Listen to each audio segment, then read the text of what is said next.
Hello, everyone, and welcome to the very first episode of Transformation Thursday. We have with us today Disha Parekh. Disha was diagnosed with bipolar disorder in 2017, and it has been a 2.5-year journey of rehabilitation and adjusting to a new way of life. She's here with us today. She's lived it, experienced it, and she wants to help others who have been or are in the same place as she has been. So, welcome, Disha. It is such a pleasure, and I feel so blessed to have you here on the very first episode of Transformation Thursday. Thank you, Neha. Likewise, it feels amazing. And as you said, I am very happy to share my experience in the hopes that it can help anyone else who's experiencing symptoms similar to mine. So, yes, thanks again for having me here. I believe your kids were equally excited about today and this interview. They were. So my 6-year-old has arranged, I'm sitting in their room, as you can guess. My 6-year-old arranged all his stuffed animals from like tallest to smallest. And he said, make sure, Mama, this is in your video interview. So, well, yeah. Neil, right, is the one who did this. Neil, so, yeah. A big shout out to baby Neil that your soft toys are in the video with your very cute mom as well, who's here to share her very special journey with everyone who's watching on Transform with Neha. So I'm going to get straight out there into it, Disha. I want to call out firstly that, kudos to you. I think it takes a lot of courage to do what you're doing, especially in a country like ours, in a culture like ours, which is a little bit more, we tend to keep things under wraps. We don't like to talk about our vulnerabilities. We don't like to talk about, these things that could, we say is gossip kind of worthy. But this is a huge thing that you're doing for people out there who, are suffering or are battling with, mental health conditions. So for me, I can think of three primary reasons for which I want to speak out today. One is because mental health is getting a lot of attention in media, social media today. I mean, it's for the wrong reasons. I think it always should get attention, but whatever the backstory is, it is getting attention today. And I think it's important to speak out while people are willing to listen. The second thing, and this is, really the thing I said at the start of the interview, I want to help someone who is experiencing anything similar to what I did. Because if I look back before I was diagnosed, if there had been that one person, a couple of years or 4 years before my diagnosis, if I had that one person talk to me and say, hey, you know what, it could possibly be bipolar disorder, it would have saved a lot of time, a lot of pain, a lot of craziness. So that's the second reason. And the third reason I'd like to speak out today is because I'm in a place of contentment. I am living with bipolar disorder, but it is not something that defines who I am. It is something I have, but there are like 20 other facets to my personality. So I feel comfortable in my skin right now. That's why I can talk about it. So let's go back to the beginning of the story. Let's go back to, when it all began and this journey of living and identifying that you had bipolar disorder. So and this is something my psychiatrist says as well, that I possibly had it for many years prior to 2017 when I was diagnosed. But I think when it really got difficult and when family members tried to step in and help, I think that was really after the birth of my first son, Neil. So that was about 6 years ago. And at that time, I was going through extreme mood swings. It was, anger, irritability, sadness. And that's when I first felt that something isn't right. So that would be the first of an episode or, something that took place, because I remember a few, because I've, been one of those people who have had the opportunity, for lack of a better word, to share this journey with you. And there were moments which were erratic. There were moments which were a little scary even. Yeah, and I like, as you would probably remember, I think one real action during that time was when I actually tried to jump out of a moving car in Canada when Neil was 2 weeks old. We were just returning from a pediatrician appointment, and I don't know why I did what I did, but I did try to like open the door and wanted to jump out, but they just held me just in time. Have you ever asked yourself this question? Because it's something that a lot of people would do, is why me? Like, why did this happen to me? And do you have an answer to that question? I don't think I've ever asked myself that. I think I'm sorry, that's a lie. Maybe I mean sometimes. That is the Sorry. beauty of who you are, is that you keep things beautifully black and white, and yet ironically your in life is such that you're dealing with a lot of gray matter. That's yeah. Yeah, I think you know what I don't think I've when it came to mental illness, I don't think I asked myself that. I just thought it was, and my family and they just thought it's a part of my personality. Okay, she has, otherwise she's this vivacious, friendly, smart, whatever, all these adjectives to describe me. I'm all these things, but there's just this little part of me which is filled with anger, irritation. So that, I think it was just accepted that that's a part of my personality, and we can try to deal with it in some ways. And then what happened? So what was that moment when you realized that I need to get help, there's something wrong? So I think it took a few years, and it was a bit of a quite a journey, because so this happened after Neil was born, and then again after my second son Rian was born 2 years later. I had the same irritability, mood swings, sadness. So I think again it was just parents asked around and they thought, it's probably postpartum depression. It happens, it'll go away. But when it didn't go away, and that feeling of extreme sadness just stuck with me, even once my kids were like a few years old, I think that's when we realized that there's something more to it. And then what did you do? So I feel that the real turning point, and of course you were with me through this whole phase. The turning point, and this is also what I write about in my blog post on living with bipolar disorder. It is when I left the house in a fit of anger. I left my phone and I just drove off. I don't know where I was going. I drove off to Lonavala, checked into a hotel, and just didn't care about what the world was thinking. And that is really the event which triggered a series of other events, such as my parents rushing from Pune to Bombay, my brother flying down from Singapore to Mumbai. I remember Everything.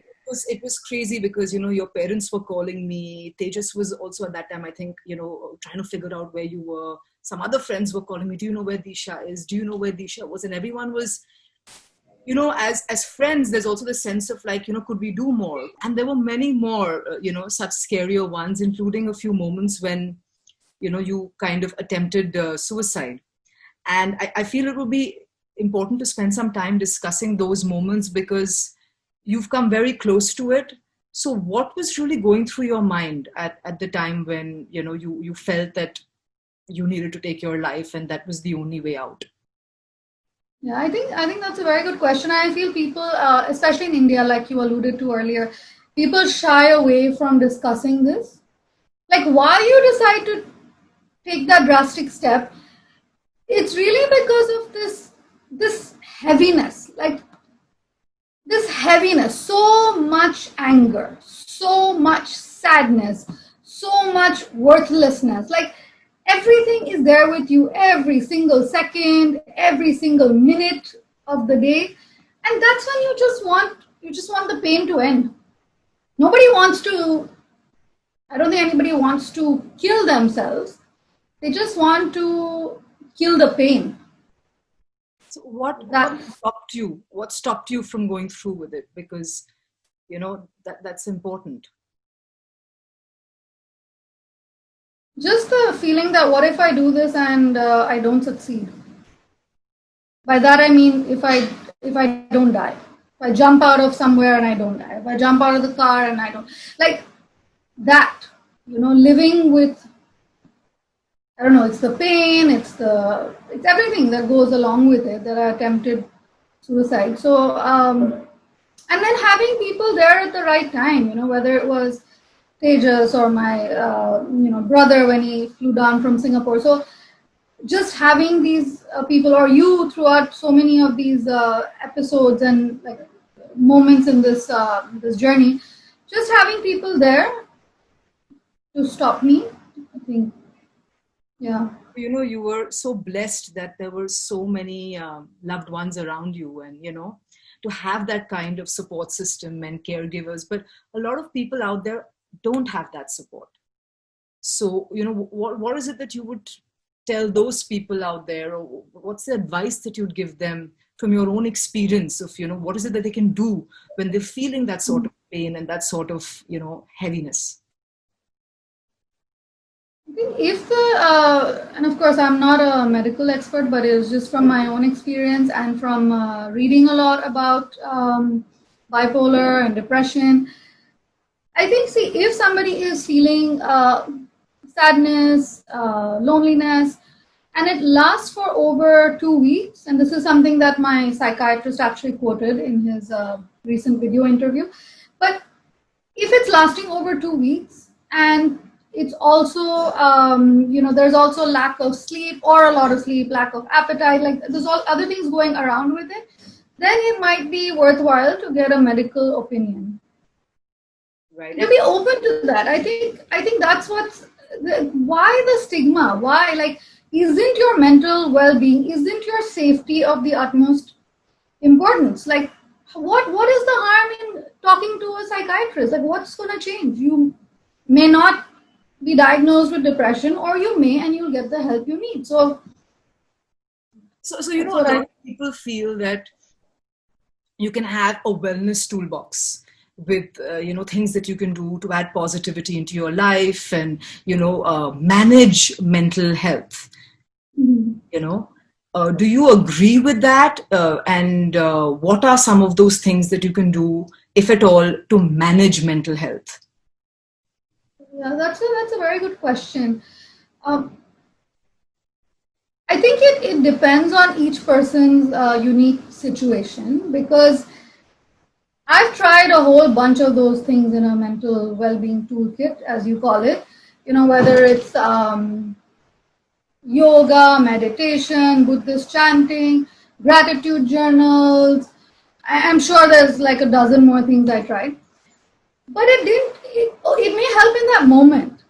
But beyond that, I don't think it helped me, because my case was different, where I was suffering from bipolar disorder and I needed medical treatment. So I'm not saying those things aren't important. I think they go hand in hand. But you need, depending on the seriousness of your mental illness, you may possibly need medical attention. You may need to take your meds. You may need to have psychotherapy to go along with it. And all these things are, of course, nice to have. It's not going to harm you, but is it going to solve your mental illness? I don't think so. Mental health is in, for lack of a better word, on trend. Everyone's talking about it right now. Yeah. And there are a few sort of myths or quote unquote statements that are floating around. And what I would love to do is toss them at you and see what, having experienced it yourself, what do you think about, these opinions and insights? The first one here is depression is a choice. Agree or disagree? 100% disagree. And it actually makes my blood boil, because I just somehow recently stumbled upon the talk, the Sadhguru interview, which was on like understanding depression, insights into depression, I think it was called. And he uses phrases like, depression is self-created, depression is a privilege that people use so they can get attention from others.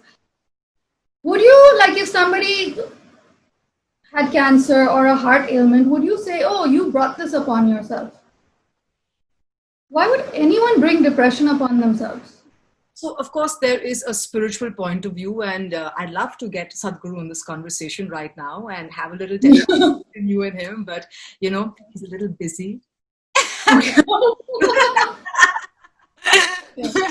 No, but what I'm trying to kind of say to you is, or share with you, is that while there are pathological cases and there are clinical cases, there are also a set of people out there for whom it is self-fulfilling, and it is a tool to escape into.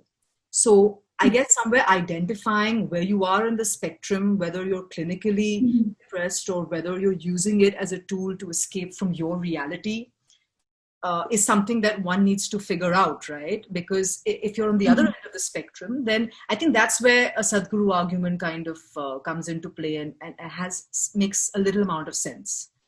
You're speaking from a clinical point of view, and according to him, and which I think is not based in any scientific fact, he says the majority of people are self-creating depression, and there's only a few.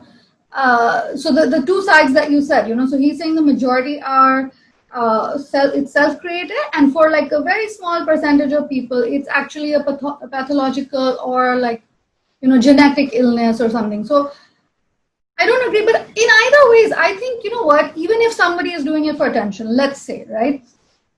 What is the harm in talking to them and trying to see how you can help?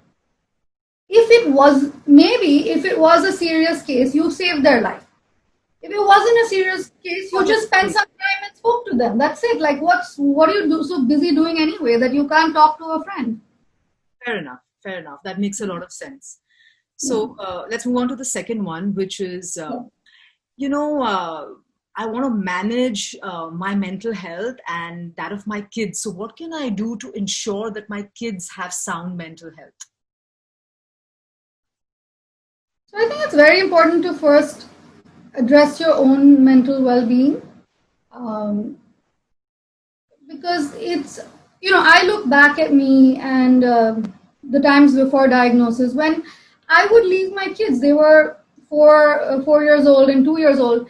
I would leave them either with Tejas or with the nanny and just run off, because either something had just irked me, or I just needed to get out, or whatever it was. I would just leave them. So I wasn't in the frame of mind to think about their mental well-being. It's only once I, was diagnosed, I started getting the treatment. And even then, as I've written in my blog, it was a good 6 months to a year before I felt like I was a little bit in control of my my life, my feelings. So it's that whole process where I wasn't at the best of my mental health. So I was not able to care for my children and think beyond myself. So fix yourself first, and then, just give your kids a happy environment. I don't think we should make it complicated. People make it super complicated. Just have fun with them. Just laugh with them. Like, yeah, that's it. And this is the third one, and I have to confess, I'm guilty of this. So, 2 weeks ago when there was the unfortunate incident of the actor Sushant Singh's demise, I saw a still on one of the news channels of the migrant workers really toiling and trying to find a way back home, and parallelly you had this death happening. And I thought to myself, I mean, these guys may not seem to have much going for them, and yet they're fighting so hard to get back home, while someone who seems to have all the success and all of that has taken his life. And I know as we're chatting right now that there is a judgment that I've attached to that, which is why I want to get your thoughts on what you think about all those people out there who say that, this person has everything going for them, has all the success, and yet why would they do something like that? and I'm referring to, taking one's life or being in depression or struggling with mental health, when they have everything in their life? Yes, I think that's a good point, and that's what a lot of people worry, and that's why there's so much of like investigation behind Sushant Singh Rajput's death. But the two are not directly correlated. There you cannot say that because you are successful financially, professionally, socially, that also means that you are emotionally successful, for lack of a better word. They're not directly correlated. There is of course, it helps to have a lot of money, but does not mean you cannot. Yeah, it does not mean you cannot suffer from depression. It's like the same thing, asking someone who is wealthy, oh, how did you get cancer? How did you get a heart problem? How do you have diabetes? No, it does not mean they're successful in every aspect of their lives. This brings me on to the next point, which is, what do we value, or what do we gauge as sources of happiness? Which is, like I just said, for many it's money, success, ambition, and that equates to happiness. And yet you're seeing people who have these things and yet are dealing with depression and wanting to take their lives. So clearly, and even with you, Disha, I remember, the 16-year-old up until, you were 25 or 28, ambitious, go-getter, Grey Goose, brand manager. You were working with Grey Goose at the time, I remember, in Canada, a corporate a junkie of sorts. And you measured success and happiness very different before the times of bipolar. And I know that it's very different today, the value systems and the values that you attach to happiness. So share this transformation with all of us. Okay. So yes, I think my value system has made like a 180-degree turn. And the way you described me is perfect. I think I valued, socializing, partying, my brand management job. That's only what mattered to me. But it was only upon diagnosis and the whole recovery phase that I realized that there were so many other things that are important in my life and I have been ignoring. So today, if you ask me, and it's it's one of those cliches, find the joys in the small things in life. But I actually believe it. Like, what do I value today? I value my morning walk where I can listen to some inspiring podcast. I value a game of Monopoly with my kids.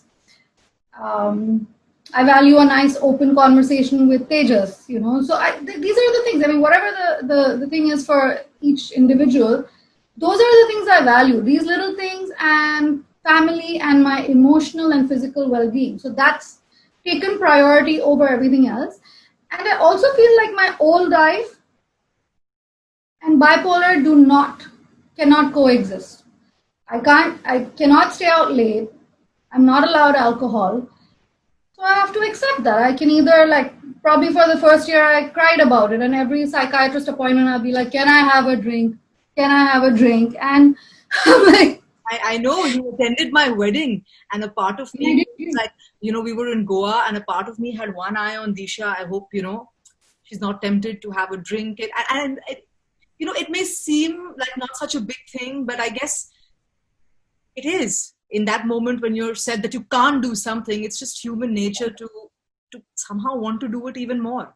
It was extremely difficult because, I mean, I was someone who loved socializing, and I loved having the occasional drink, So to be in a situation where it's like, okay, your best friend's wedding, or you're having a get together with a whole group of your college friends or whatever it is, it's hard because everyone is having a good time drinking. And then you have those people you may not be so close to asking you, oh, why are you not drinking? And then you have to have that whole conversation. So, I mean, I would always then just have a glass in my hand with maybe soda or soda and lemon juice or something, whatever basic. So I wouldn't have to address those questions. But I think more importantly, after a point I realized I don't miss it. It's okay. Does it just because I'm not drinking does not mean I cannot enjoy the moment. And yeah, that's what changed. So, you had this experience, you've learned how to live with bipolar disorder, and now with a renewed sense of purpose, you are entering the next chapter of your life. So, what do you want to take from this past experience into the next chapter? I think what's so important is to realize how close I was to losing it all. I could have lost everything. I could have, and when and my second blog post that I wrote was from the point of view of my family members, from Tejas and from you, and I had tears in my eyes because I had no idea what impact it was having on my family. Like my mom wrote that the day I disappeared, she was worried about whether they would find me, what state I would be in when they found me, what would happen to my two boys. I mean, those are the kind of like levels of concern and worry that I created in people who loved me most. So I think that's just to keep remembering that and to realize that I am fortunate. I am grateful for where I am. I have the support of my family and friends. I have, I think, the best psychiatrist I've ever met. So, You said something beautiful there, which is also how close you were to losing it all, and how close were your loved ones to losing you. So, if you could just shed some light on what caregivers or close friends and family can do or look out for when they have friends and loved ones who are struggling with, mild to severe cases of mental issues. Yeah, I think that's a very relevant topic right now. And I also want to say, like I said, I read a lot about, I not overdo it, but I do read or watch videos on depression and bipolar. And in fact, Deepika Padukone, who I think is a wonderful ambassador for mental health, has just posted a video on where she's interviewing two psychiatrists about suicide, like understanding suicide, why people do what they do, how you can help. And there's a lot of very relevant information that comes out of that. And so, yeah, they say that there's 250,000 suicides each year in India. And the majority is, I think, in the age group of like 15 to 35, something like that. So it's basically a very young population that is choosing to end their lives. So to answer your question, what can people do? It's something that, again, in that interview was touched upon, and what I feel as well, that if you see that somebody is suddenly withdrawn or sad, or if you see that somehow they want to put all their affairs in order, those could be signs. And you should not hesitate in that moment to talk to them that, how are you feeling? How are you feeling about your life? People are so afraid. They're like, oh, I don't know if I should cross that line, or it's okay. And there's also that thought in people's mind that if I ask them, I may be implanting a thought of suicide in their mind. If you ask them that, oh, why are you thinking of ending your life? But research has proven that that's not true. You cannot implant that in someone's mind. But yeah, just being there to to talk to them and then take the necessary steps. And it all comes down to awareness. If you have the awareness about mental health, then you would know what the steps are for you to take. All right. So it's a combination. Yeah. So thank you, Disha, so much for being here with us, and the very first episode of Transformation Thursday. And to everyone out there, Disha very sweetly and very purposefully has lent her support to anyone who is wanting to reach out, talk to her directly. You can Instagram her on a handle, which we're going to post and attach to this video. And she's there for you, right, Disha? Absolutely, absolutely. I'd love to be that one person for someone who needs help, as I said. So anything you need, I mean, of course, I'm not a medical professional, but I can only guide you and direct you to resources that worked for me. Beautiful. Thank you so much for joining us here, Disha, and hope you have a very transformative journey ahead where you're transforming and helping people navigate the paths that are in conflict for them when it comes to mental health and wellness. And thank you for gracing us here. Thank you so much. I loved it. Transformer, go! Our first transformer on the show. Woohoo! Bye. Okay, bye.